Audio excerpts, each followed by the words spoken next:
Eu não sei você, mas eu gosto muito de história de heróis, porque elas nos ajudam a sermos melhores do que somos. Elas nos incentivam a nos superarmos. Eu não estou falando de heróis, de quadrinhos ou desses artificiais que o cinema produz. Eu gosto de histórias de heróis reais, esses que fizeram diferença na sua comunidade, pessoas que foram extraordinárias naquilo que se propuseram a fazer. Por isso eu procuro muito livros e filmes que contam a história desses heróis. E hoje eu quero compartilhar com vocês a história de um herói da Segunda Guerra Mundial. Ele não era o mais forte, ele não era o mais rápido, ele nem usava armas, mas ele salvou a vida de dezenas de colegas de farda. Foi um homem extraordinário. Se histórias de heróis também emocionam você, então você vai gostar muito do programa de hoje. Fica aí comigo, está só começando o seu programa Fé para Hoje.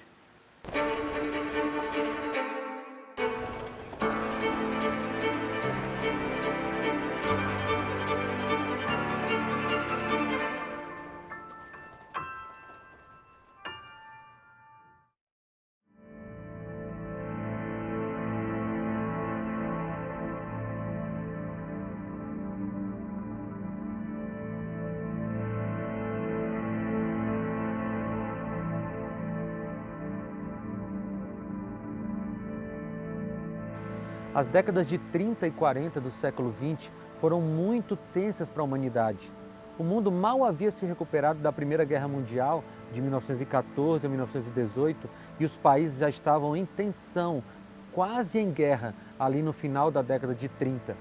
Esse período foi o período que estourou a Segunda Guerra Mundial, em 1939. O nazismo estava crescendo e ganhando poder na Alemanha, e sua política genocida de eliminação das pessoas que eles consideravam descartáveis estava cada vez mais forte, chocando o restante do planeta. Se não bastasse o horror dessa política cruel do regime nazista, o mundo ainda enfrentava disputas político-econômicas que dividiram o planeta em dois blocos. De um lado estavam os aliados, liderados pelos Estados Unidos, e do outro o eixo, liderados pela Alemanha. Esse cenário de tensão mundial foi o que levou o mundo ao que conhecemos hoje como a Segunda Guerra Mundial, de 1939 a 1945.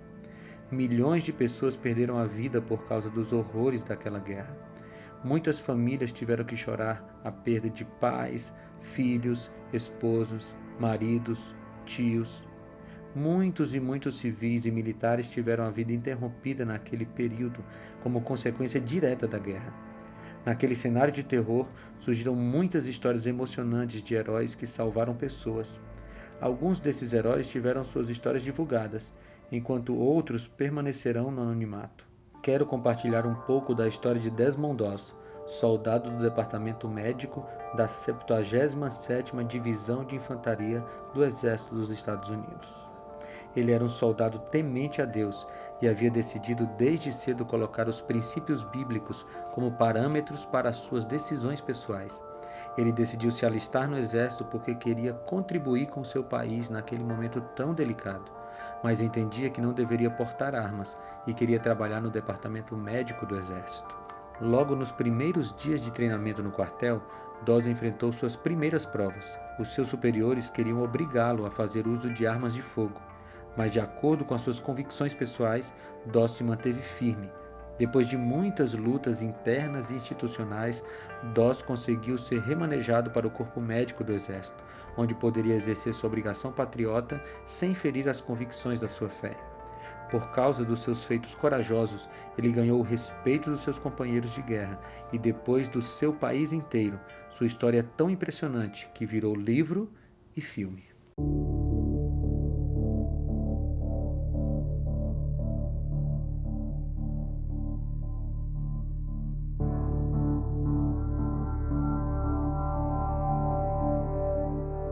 A história de Desmond Doss não acaba aqui. Tem muito mais coisa e eu voltarei para ela ainda nesse programa. Mas eu quero dar uma pausa para tratar de um assunto que eu considero muito importante. Doss era um homem de fé genuína. E você deve estar se perguntando, como você sabe que ele tinha uma fé genuína? Essa é uma excelente pergunta. Como saber que alguém tem fé? Eu quero conversar com você um pouquinho sobre esse assunto hoje. Antes de saber se eu tenho fé, eu preciso saber o que é fé. E sobre esse assunto nós tratamos na semana passada aqui no Fé para Hoje, mas eu posso fazer um resumo para você. A fé, segundo Hebreus capítulo 11, versículo 1, é a certeza das coisas que se esperam e a convicção das coisas que não se veem. Portanto, a fé é a garantia de que nós receberemos tudo aquilo que Deus nos prometeu dar. O que Deus não prometeu, a gente não pode cobrar, mas aquilo que Ele prometeu, a fé garante que nós receberemos. A fé sempre está ligada a dois grandes aspectos da vida humana. O primeiro é o contato com a Bíblia. Sim, a verdadeira fé sempre brotará de um estudo regular da Palavra de Deus. Foi o próprio apóstolo Paulo que falou: a fé vem pelo ouvir e o ouvir da Palavra de Deus. Portanto, se você quer desenvolver a verdadeira fé, você precisa estudar um trecho da Bíblia a cada dia, de tal forma que você vá crescendo, crescendo, crescendo em graça a partir da Palavra de Deus. Infelizmente, é muito comum encontrarmos coisas falsificadas nos dias de hoje. É possível encontrar roupas falsificadas, equipamentos eletrônicos falsificados, comida, bebida e tantos outros objetos que as pessoas falsificam. Essa é uma tristeza, mas a tristeza maior é encontrar uma fé falsa, uma fé falsificada. E essa fé que não é verdadeira, ela se configura apenas de palavras. As pessoas falam que têm fé, mas essa fé não é demonstrada nas suas ações do dia a dia, nos seus relacionamentos, nos seus negócios. Nós precisamos, como cristãos, ter muito cuidado para não termos uma fé falsificada. Isso desagrada a Deus e é um engano para nós mesmos. A Bíblia não tem respostas para todas as perguntas da humanidade. Se você quiser saber sobre física quântica, por exemplo, vai ter que consultar um livro de física. Se você quiser saber como foi construída essa estrutura fantástica, com essa escadaria tão linda, você vai ter que consultar um livro de engenharia. A Bíblia tem as respostas para as principais perguntas espirituais. E para a pergunta que nós fizemos hoje, como saber se alguém tem fé, existe uma resposta e uma resposta bem clara. A Bíblia, sem dúvida, é um livro muito especial. Ela não foi composta por vontade humana.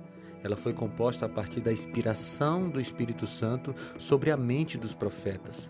E essa inspiração fez com que o recado de Deus fosse escrito numa linguagem humana. Por isso a Bíblia é muito confiável. Nós temos várias provas materiais, várias provas da crítica textual de que a Bíblia é um documento histórico confiável. Mas além de ser um documento histórico confiável, ela também é um documento espiritual confiável. É o recado de Deus para cada um de nós. A Bíblia foi escrita com um propósito específico. Ela não fala de tudo, mas ela fala de como nós podemos ser salvos. Deus colocou registrado na Bíblia a história da salvação, desde quando o pecado entrou no mundo, até o momento em que o pecado será erradicado do mundo. E se nós nos colocarmos à disposição de Deus e nos colocarmos sob a tutela da Bíblia, Ele vai nos dar todas as respostas que são essenciais para a nossa existência. Essa resposta nós encontramos na Epístola de Tiago, no capítulo 2, dos versículos 14 a 26. Nesse pequeno trecho da Bíblia, Tiago usa a palavra fé 11 vezes. E ele está respondendo dúvidas dos seus leitores a respeito da relação entre fé e obras. No bom estilo hebreu de escrever, Tiago começa pela conclusão e então vai para a argumentação que justifica a sua conclusão. Olha o que ele diz aqui no versículo 14. Ele diz assim: de que adianta, meus irmãos, alguém dizer que tem fé se não tem obras? Acaso a fé pode salvá-lo? Ou seja, Tiago já começa concluindo que fé e obras estão intimamente ligadas. E agora ele vai justificar essa sua afirmação dando 4 exemplos. A história de Tiago é muito bonita. Antes de ser um escritor bíblico, ele era o próprio irmão de Cristo. Mas quando Jesus esteve na terra, Tiago não foi um seguidor de Jesus. Na verdade, a Bíblia registra Tiago e os outros irmãos se opondo ao ministério de Cristo. Mas por algum motivo, depois da morte e ressurreição de Cristo, Tiago se converteu. Possivelmente, ele teve um encontro com seu irmão, que era o próprio Deus, e ele entendeu todo o ministério de Cristo. Tiago passou de alguém que se opunha ao ministério de Jesus a um escritor bíblico, e no seu livro ele registra toda a transformação que Jesus fez na sua própria vida. Assim como Tiago foi transformado, todas as pessoas podem ser ao encontrarem-se com Cristo. O primeiro exemplo que Tiago usa é uma situação possivelmente fictícia, em que uma pessoa está com fome e necessitando de roupas, e então se encontra com alguém da comunidade de fé. Ao se deparar com essa situação, o religioso oferece palavras de incentivo, mas não dá comida e não dá roupa para aquela pessoa. Uma atitude que é reprovada pelo apóstolo e que evidencia a falta de fé da pessoa. Sabe, a pessoa que teria a verdadeira fé ofereceria comida e ofereceria roupa. É lógico que palavras de incentivo são muito boas, sempre são bem-vindas. Mas o que aquelas pessoas necessitavam não era de apenas palavras de incentivo. Aquelas pessoas necessitavam de coisas bem concretas, de roupa, e necessitavam de alimentos. Tiago está nos ensinando que quando nós encontramos um necessitado, quando nós encontramos alguém que precisa de nós, se nós temos a verdadeira fé, nós iremos providenciar exatamente o que aquela pessoa necessita. Deixa eu perguntar para você, quando você encontra um necessitado na rua, quando alguém te pede ajuda, como você reage a isso? A nossa reação diante das necessidades do outro evidenciam se a nossa fé é viva ou morta. Tiago passa então para o seu segundo exemplo de reforço à sua tese de que fé sem obras é morta. Ele então cria um diálogo aqui no versículo 18. Ele diz assim: mas alguém dirá, você tem fé e eu tenho obras. Mostre-me a sua fé sem obras e eu mostrarei a minha fé pelas obras. E aí nesse exemplo ele evoca a figura dos demônios. É uma figura repulsiva, né? Mas Tiago está dando um exemplo para a gente aqui. Ele diz que os demônios creem em Deus e até estremecem, mas a fé que os demônios têm em Deus não faz nenhuma diferença na vida deles, porque é puro intelectualismo, é puro assentimento intelectual. E quando alguém tem fé em Deus apenas crendo intelectualmente, isso não faz diferença prática, porque a fé que é genuína, a fé que é verdadeira, ela se demonstra através das nossas obras. A menos que palavras e obras andem juntos, a menos que a pregação do Evangelho seja acompanhada de um programa de ação social, a menos que a fé seja demonstrada por meio do cuidado amoroso e preocupação, ela está morta. Nesse primeiro exemplo, Tiago nos ajuda a entender que a verdadeira fé não consegue ver alguém necessitado sem fazer alguma coisa para aliviar o sofrimento daquela pessoa. Portanto, a evidência de uma fé viva é a compaixão pelo próximo. A compaixão é a marca do cristianismo. Ninguém pode dizer que é um cristão se ao passar na rua não se compadece de alguém que está sofrendo. E o que é compaixão?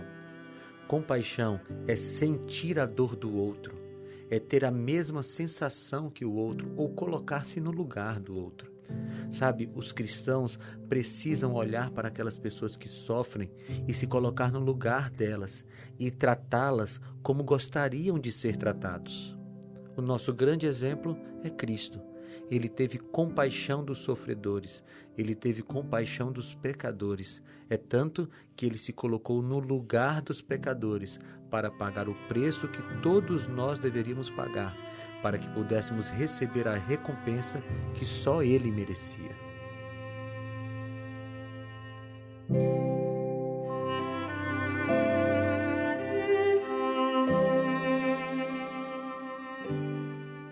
Tiago continua com seus exemplos, agora ele vai para o terceiro. Ele evoca Abraão. E ora, Abraão era muito respeitado entre os judeus. Na verdade, quando se discutia a respeito de fé, Abraão era o grande exemplo. Ele era o pai da fé. A fé que Abraão tinha em sua vida retratava exatamente essa fé que se demonstra em obras. Abraão estava disposto a tudo por causa da sua fé, inclusive a entregar o seu próprio filho, Isaque, se Deus assim o quisesse. Abraão foi considerado amigo de Deus por causa da sua fé genuína. E eu gosto de pensar nisso, sabe por quê? Porque pecadores como eu e você podem ser chamados de amigos de Deus. Isso não é incrível? Ao falar de Abraão, eu não quero deixar a impressão de que ter fé genuína é sinônimo de impecabilidade. Essa não é uma verdade. E a própria vida de Abraão nos mostra isso. Ele cometeu pecados, ele errou na sua vida, mas a fé genuína de Abraão fazia sempre com que ele voltasse para Jesus, voltasse para Deus, pedindo perdão pelos seus pecados e continuando a sua caminhada. Querido, ter fé genuína não significa que você nunca cometerá um erro na sua vida. Ter fé genuína significa que todas as vezes que você cometer um erro, você saberá o caminho pelo qual trilhar para conseguir o perdão. E esse caminho é o próprio Cristo. Existem muitos caminhos pelos quais podemos seguir. Alguns são claramente ruins, outros parecem bons, mas no final nos levarão à ruína. O livro de Provérbios, capítulo 21, versículo 2, diz assim: todo o caminho do homem é reto aos seus olhos, mas o Senhor sonda os corações. O que Salomão está tentando nos ensinar aqui é que os nossos próprios conceitos de caminho bom são perigosos, porque eles passam por uma mente corrompida pelo pecado. Nós só podemos confiar no caminho que Jesus estabeleceu.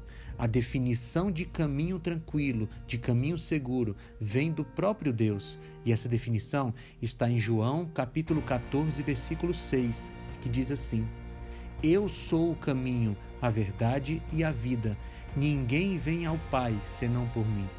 Essas são palavras de Jesus e ele está deixando muito claro que não é nenhuma pessoa e nenhuma instituição, somente ele pode levar as pessoas para a vida eterna. Portanto, hoje, decida seguir pelo caminho seguro por Cristo. O quarto exemplo de Tiago deve ter impressionado muito os seus leitores e ouvintes, porque no terceiro ele usou Abraão. Era um homem chamado por Deus, um grande símbolo de fé do povo judeu. Mas o quarto exemplo é usado Raabe. E Raabe era uma mulher não judia, uma prostituta lá de Jericó. Mas Tiago estava tentando nos ensinar que todas as pessoas podem ter a fé genuína, não importa de que nação é, não importa o que elas fazem. Se elas entregarem o coração a Deus, elas podem ter essa fé. Raabe evidenciou a sua fé quando estava disposta a tudo para proteger os homens de Deus. Sabe, Tiago arremata o seu argumento aqui no versículo 26, quando ele diz: assim como o corpo sem o espírito está morto, também a fé sem as obras está morta. Tiago está dando o exemplo de quando a nossa respiração sai do corpo, nós morremos. E quando as obras se desprendem da fé, essa fé também está morta. É lógico que Tiago não estava ensinando que nós somos salvos pelas obras.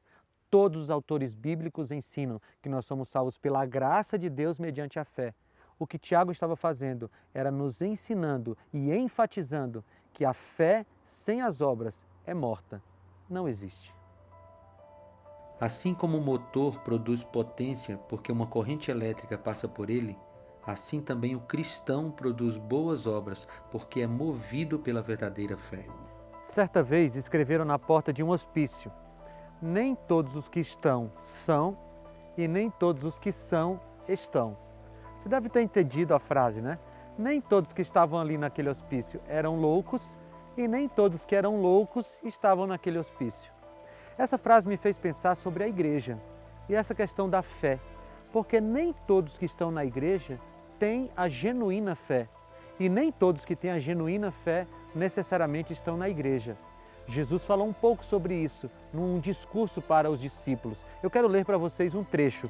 Está aqui em Mateus, no capítulo 7, a partir do versículo 21. Diz assim: nem todo aquele que me diz Senhor, Senhor, entrará no reino dos céus, mas apenas aquele que faz a vontade de meu Pai que está nos céus. Muitos me dirão naquele dia: Senhor, não profetizamos em Teu nome não expulsamos demônios e não realizamos muito milagre? Então eu lhes direi claramente: nunca os conheci. Afastem-se de mim, vocês que praticam a iniquidade. Esse texto fala de uma situação diferente daquela de Tiago. Lá em Tiago tinha muita gente que dizia que tinha fé, mas não tinha as obras. Aqui em Mateus, Jesus está falando de um grupo que tinha obras, mas que não apresentava a verdadeira fé. E por que eles não apresentavam a verdadeira fé? Jesus usa uma palavra aqui que nos ajuda a entender todo o contexto. Quando ele fala iniquidade no final do texto, ele está usando a palavra anomia, que significa ausência da lei.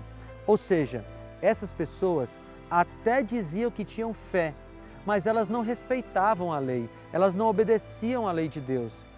Pense numa coisa, fé que não produz obediência é qualquer coisa menos fé. Essas pessoas de Mateus 7 tinham só uma fé intelectual, elas só sabiam que Deus existia, mas não obedeciam à lei de Deus. Sabe de uma coisa? Nós precisamos ter fé, mas uma fé que se apresenta através da obra, uma fé que se apresenta através da nossa obediência a Deus. Infelizmente, encontramos algumas igrejas pelo Brasil e pelo mundo que desprezam a lei de Deus. Estão cheias de pessoas, mas vazias da obediência à lei.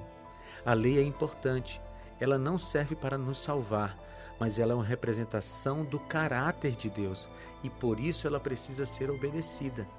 Deus escreveu a lei com seu próprio dedo em tábuas de pedra, representando a eternidade dessa lei. Ela já existia antes do Sinai e ela continuará existindo por toda a eternidade, por um motivo muito simples. A lei é a representação do caráter de Deus. E ora, o caráter de Deus não passa. Eu fico torcendo para que todos esses argumentos sobre os quais nós conversamos até agora tenham feito você compreender o ensinamento bíblico de que fé e obras sempre andam juntas. Não é apenas o livro de Tiago que ensina isso, mas todos os livros da Bíblia, todos os autores bíblicos falam a mesma coisa. É preciso agir a partir da fé que nós temos. E agora eu acredito que a gente pode voltar para o personagem com o qual nós começamos o nosso programa, Desmond Doss.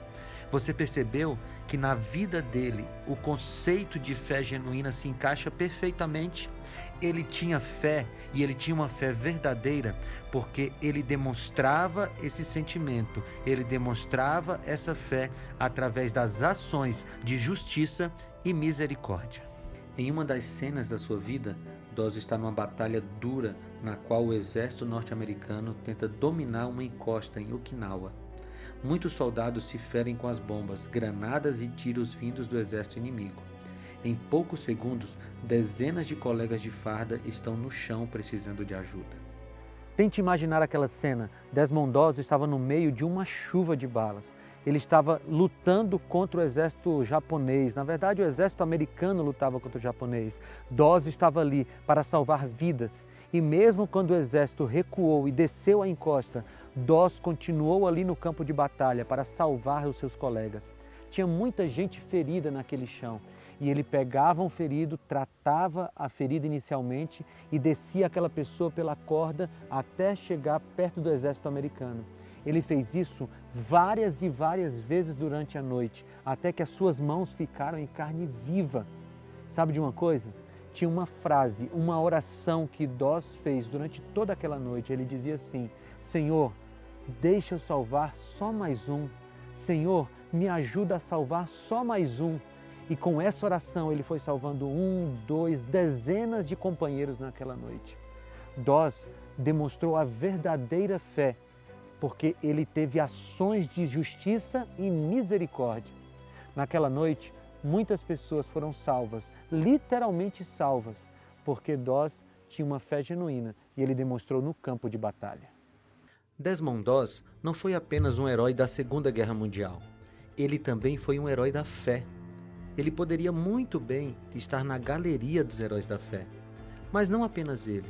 Você e eu também poderíamos estar na galeria da fé. Mas a nossa grande preocupação não precisa ser estar ou não nessa galeria. A nossa grande preocupação precisa ser termos a verdadeira fé, a fé genuína que é demonstrada através da nossa vida. E assim a gente volta para a pergunta inicial desse programa: como saber se alguém tem realmente fé? Depois da guerra, ele foi condecorado com a mais importante honra militar dos Estados Unidos. Recebeu das mãos do presidente da República a medalha de honra do Congresso norte-americano. No documento que acompanhou a condecoração está escrito: por meio de bravura impressionante e determinação inabalável em face de condições de perigo desesperador, o soldado Doss salvou a vida de muitos soldados. Seu nome se tornou um símbolo de nobreza preeminente, muito além do chamado ao dever. Não existe um critério objetivo para se medir a fé, mas eu vou te sugerir algumas perguntas que você pode se fazer para medir a sua fé ou para avaliar a sua fé. Você pode se perguntar: como estou agindo quando sou fechado no trânsito? Como estou agindo quando alguém me ofende no trabalho? Como eu estou agindo quando eu ofendo alguém no trabalho? Como é a minha reação quando alguém faz alguma coisa que eu não gosto dentro da minha casa, ou lá no trabalho, ou na rua? Como é que você lida com as pessoas que estão com necessidades, sejam necessidades físicas, emocionais ou espirituais? Como é a sua relação com a Bíblia? Isso mesmo, a verdadeira fé tem uma relação íntima com a Bíblia. Talvez você tenha feito essas perguntas para você e tenha avaliado que a sua fé está boa. Você tem uma fé genuína. Parabéns, continue nesse caminho, esse é o caminho da salvação. Mas talvez você tenha avaliado a sua fé e tenha percebido que você não tem a fé genuína, que você precisa crescer ainda. Não se desespere, porque a Bíblia tem uma solução para você. Aqui em Romanos, no capítulo 10, versículo 17, diz assim: a fé vem por se ouvir a mensagem, e a mensagem é ouvida mediante a palavra de Deus. Você precisa crescer na fé, você precisa ter uma fé genuína, ter intimidade com a Bíblia. Essa é a palavra de Deus e essa é a solução para que você cresça na fé.